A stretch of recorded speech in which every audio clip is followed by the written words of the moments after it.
देवाचं शेत. काय नाव आहे? देवाचं शेत.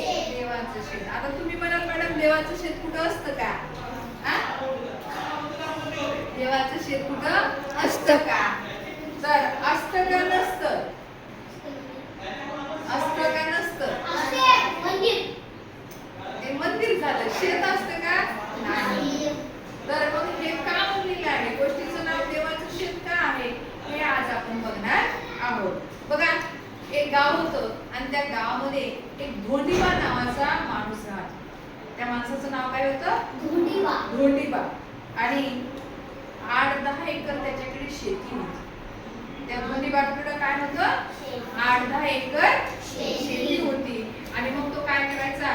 तो दररोज त्या शेतामध्ये जायचा. त्या शेतामध्ये छान त्याची बांधलेली विहीर होती. काय होती? विहीर. आणि त्या विहिरीत भरपूर पाणी होतं. काय होतं? भरपूर पाणी. आणि मग त्याने काय केलं? धोंडीबानं त्या विहिरीच्या आजूबाजूला एका काय म्हणतो आपण शेताच्या एका साईडनं आंब्याची, पेरूची, जांभळाची, सीताफळाची असं सगळ्या फळांची झाडे लावली. बघा, आणि एका साईडला चाफा, मोगरा, पारिजात, गुलाब अशी झाडे लावली. एका साईडला फळांची लावली, एका साईडला फुलांची झाडे लावली. शिवाय मग इकडच्या साईडला बोर, बाबूळ, कडुलिंब, पिंपळ, वड अशी झाडे. आता वड, बाबळ, कडुलिंब, पिंपळ याच्यापासून जरी आपल्याला फळं भेटत नसतील, पण झाड कशाचे आहे? सावलीसाठीचे आहेत. आणि सगळ्यात महत्त्वाचं आपल्याला छान ऑक्सिजन देतात, है ना? म्हणून त्यानं ती सुद्धा झाडे एका साईडला लावली. आणि असे खूप सारे वृक्ष त्या धोंडीबाच्या शेतामध्ये होते. आता 8-10 एकर शेत म्हणल्यावर बघा सगळी झाडं त्यानं लावली आणि मध्ये तो शेती करायचा. साईडनं झाडं आणि मध्ये शेतामध्ये तो शेती करायचा. त्याच्या शेतामध्ये गेले की अगदी प्रसन्न वाटायचं. त्याचं शेत सोडून घरी जाऊच नाही, तिथंच राहावं असं प्रत्येकाला वाटायचं. आणि जसं काय धोंडीबाच्या शेतामध्ये वन देवताच अवतरली काय असं भास त्या शेतामध्ये व्हायचा. म्हणजे वन देवता येऊन ही शेत नटवली काय असं प्रत्येकाला वाटायचं. इतकं सुंदर शेत त्याने तयार केलं होतं. मग बघा, धोंडीबानी त्या शेतामध्येच काय केलं? एक गुराचा गोठा तयार केला. आणि त्या गोठ्यामध्ये गाई, म्हशी, बैल हे सगळं होतं. मग गाई म्हणली की गायींची छोटी छोटी वासरं तिथं होती, है ना? आणि मग तो काय करायचा? त्या शेतामध्ये गेला की त्या गाई म्हशी बैलांना चारा खाऊ घालायचा, त्यांना हिरवं गवत खाऊ घालायचा आणि त्यांच्या धारा काढायच्या आणि ते दूध घेऊन गावाकडे पुन्हा यायचा. तो शेतातच जास्त राहायचा. आपल्या गाई गुरांची खूप काळजी घ्यायचा. आणि तो लोकांना म्हणायचा की ही मुकी जनावरं माझी लेकरं आहेत. काय म्हणायचा? ही मुकी जनावरं माझी लेकरं आहेत. आणि त्याच्याकडं एक मोत्या नावाचा कुत्रा सुद्धा होता आणि एक बबी नावाची मांजर सुद्धा होती. मांजरीचं नाव काय होतं? बबी. आणि तो शेतातलं दूध घेऊन गेला. शेतातून दूध घेऊन गेला की त्या बबीला दूध ठेवायचा, मोत्याला दूध ठेवायचा आणि मग आनंदाने सगळेजण राहायचे. कुत्रा आणि मांजर दोघेही एकत्र खेळायचे. तुम्ही असं बघितल्यानंतर कुत्रा आणि मांजर एकत्र बघितलं का कधी? नाही टीचर. नाही. एकमेकाला काय करतात? ते मारतात. कुत्रा दिसला की मांजर पळून जाते आणि मांजर दिसली की कुत्रा तिचा पाठलाग करतो असं आपण पाहतो. पण त्याच्या मात्र शेतामध्ये, त्याच्या मात्र घरामध्ये ही परिस्थिती वेगळी होती. कुत्रा आणि मांजर सोबत खेळायचे, सोबतच खेळायचे, सोबतच राहायचे. आणि त्या धोंडीबानं आणलेलं दूध जेव्हा त्यांच्या वेगवेगळ्या वाट्यामध्ये टाकलं की दोघेही दूध प्यायचे. मग त्या धोंडीबाची जी बायको होती तिचं नाव होतं सुभद्रा. काय नाव होतं? सुभद्रा. ती खूप गुणवान होती. बघा, रूपवान असण्यापेक्षा कशी असली पाहिजे? गुणवान असली असली पाहिजे. आता गुणवान कशी होती बघा, तिचा स्वभाव शांत होता. आणि ती खूप कष्ट करायची. पहाटे लवकर उठायची, सडा सारवण करायची, रांगोळी काढायची, स्वयंपाक करायची आणि सगळे घरचे काम आवरले की एका टोपल्यामध्ये सगळ्या भाकरी भाजी सगळं पाण्याचं सगळं घ्यायची आणि ते डोक्यावर घ्यायची आणि शेतात जायची. दोघं नवरा बायको धोंडीबा आणि सुभद्रा मस्त बसून जेवण करायचे आणि लगेच शेतातल्या कामाला लागायचे. इतकं छान त्यांचं जीवन होतं. आणि मग काय झालं, सुभद्रा दिवसभर धोंडीबाच्या शेतामध्ये त्याच्या खांद्याला खांदा लावून दिवसभर कष्ट करायची, दिवसभर काम करायची आणि दिवस मावळायच्या वेळी मात्र ते घराकडे निघायचे. पहाटे उठून धोंडीबा सुद्धा शेतावर जायचा, सगळ्या प्राण्यांचं शेण काढायचा, गुराला वैरण टाकायच्या, धारा काढायच्या, मांजराला ताजं दूध द्यायचं, कुत्र्याला ताजं दूध द्यायचं आणि पुन्हा ते दूध घेऊन गावाकडे निघून यायचा. आंघोळ करून देवपूजा करायचा आणि घरातली छोटी मोठी कामं करायचा आणि पुन्हा कुठे जायचा, शेताकडे. धोंडीबाला निसर्ग खूप आवडायचा. लक्ष देवी हा, धोंडीबाला निसर्ग खूप आवडायचा. निसर्ग म्हणजे काय, आपल्या आजूबाजूचा परिसर, त्याने लावलेले ते झाड, किती भरपूर सारे झाड, विहान त्याने किती भरपूर सारे झाडं लावली होती आणि त्या झाडामध्ये त्याला खूप करमायचं. आपल्यासारखं जरी तिथं कुणी गेला तर त्याला प्रसन्न वाटायचं, त्याला वाटायचं जणू काही तो वनदेवताच आहे का काय, म्हणजे हे देवानच निर्माण केलं की काय, असा भास प्रत्येकाला तिथं व्हायचा.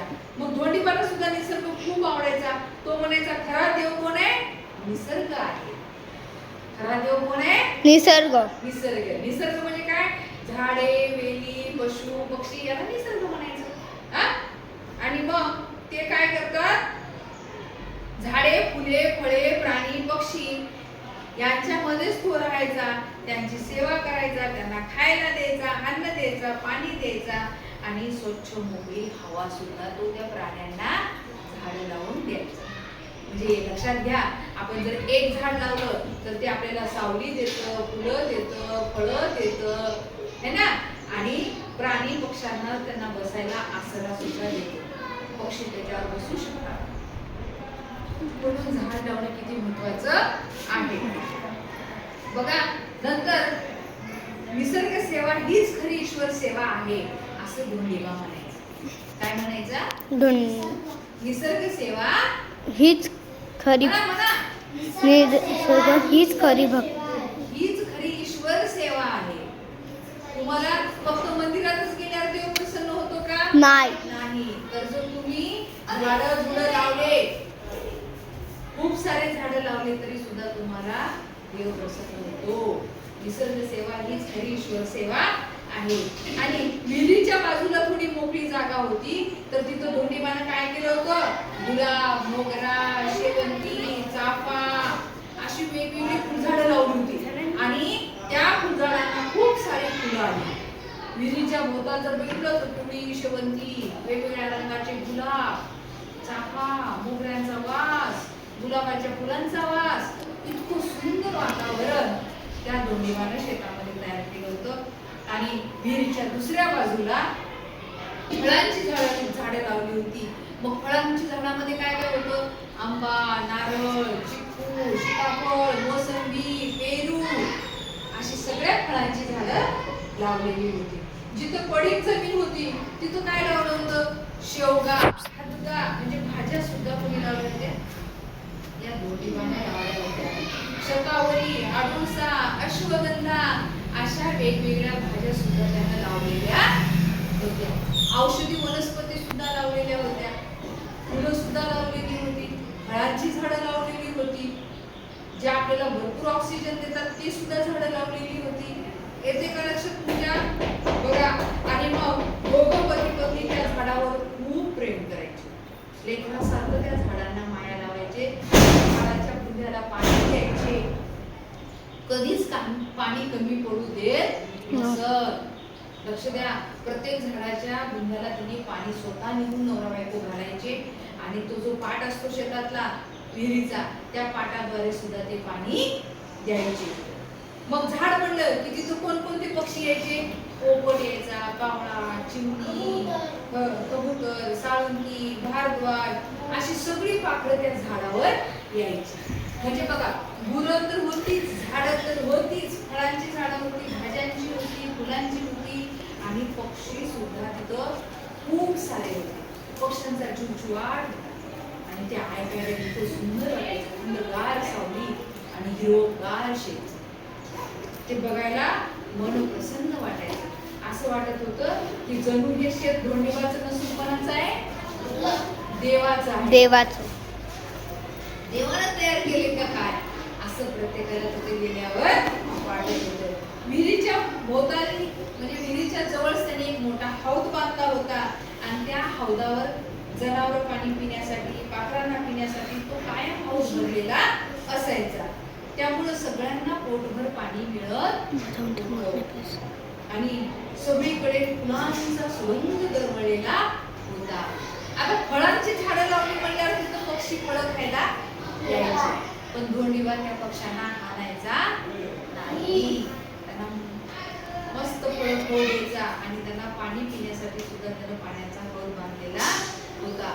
आणि मग त्या पक्ष्यांमुळे खूप सारी तिथं फळांमुळे पक्षी यायचे, फुलांमुळे तिथं भुंगे सुद्धा यायचे, फुलपाखरं यायचे. कोण यायचे? फुलपाखरू. फुलपाखरं कुठे येतात? फुलावर. जिथं फुलं असतात तिथे. आणि भुंगे सुद्धा ते तिथे यायचे, त्या फुलांवर बसायचे, बिरबिर फिरायचे आणि ते सगळंच वातावरण आपल्याला प्रसन्न वाटायचं. असं वाटायचं जणू काय नंदनवनच आहे. कोणी त्या शेतात गेली की काय म्हणायचं, धोंडीबा तुझ्या शेतात कोण आहे? परमेश्वरच आहे. परमेश्वर म्हणजे देव. देव तुझ्या शेतामध्ये स्वतः देवच राहतो. असं प्रत्येकाने तिथे गेल्यानंतर मात्र वाटल्याशिवाय राहायचं नाही. बघा, मग धोंडीबा म्हणायचा मी आयुष्यभर एक माणूस बघा, धोंडीबा तुझ्या शेतात डायरेक्ट कोण राहतो? देवच राहतो. एका दुस्तानं सांगितलं मी खूप सारी मोठमोठी देवस्थानं केली पण मला कुठेही देव भेटला नाही, पण तुझ्या शेतात मी आलो आणि मला असं वाटलं की खरा देव कुठे आहे? इथंच आहे असं मला वाटलं. असं एका दुस्तानं त्या शेतामध्ये गेल्यानंतर ही जी प्रक्रिया दिली आणि तो शेवटी धोंडीबा काय म्हणतो, निसर्ग हाच खरा देव आहे. काय आहे? निसर्ग हाच खरा देव आहे. समजली का तुम्हाला कथा? मग आपण काय केलं पाहिजे? काय केलं पाहिजे? झाडं लावले पाहिजे. सगळ्यांनी झाडं लावली पाहिजे. निसर्ग हाच आपला खरा देव आहे. निसर्ग म्हणजे कोण?